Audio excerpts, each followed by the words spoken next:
एक मोठी बातमी आपल्या समोर येते. भोंदूबाबा अशोक खरातला 29 मार्चपर्यंत पोलीस कोठडी.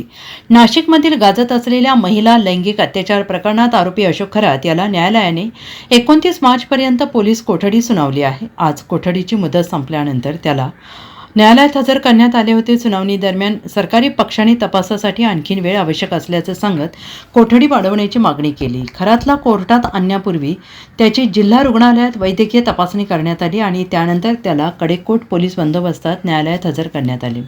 या प्रकरणाच्या संवेदनशीलतेमुळे कोर्ट परिसरात मोठ्या प्रमाणावर पोलिसांची तैनात करण्यात आली.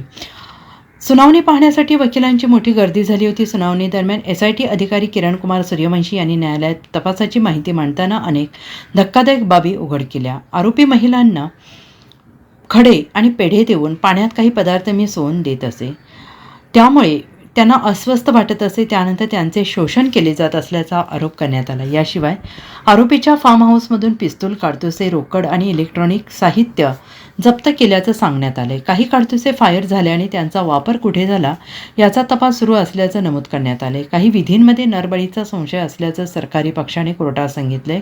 सरकारी वकिलांनी प्रकरणाची व्याप्ती मोठी असल्याचे सांगत पुढील तपास सुरू त्यासाठी पोलीस कोठडी आवश्यक असल्याचं प्रतिपादन केलंय. ईशान्येश्वर मंदिरातील विधी, आर्थिक व्यवहार आणि इतर गंभीर बाबींचा तपास अजून बाकी असल्याने त्यांची नमूद त्यांनी केलेलं आहे. एकूणच गंभीर आरोप आणि तपासातील नव्या बाबी लक्षात घेता न्यायालयाने अशोक खरातला 29 मार्चपर्यंत पोलीस कोठडी सुनावली असून या प्रकरणात आणखीन धक्कादायक खुलासे होण्याची शक्यता आहे. Bureau report, SBN Marathi, Nashik.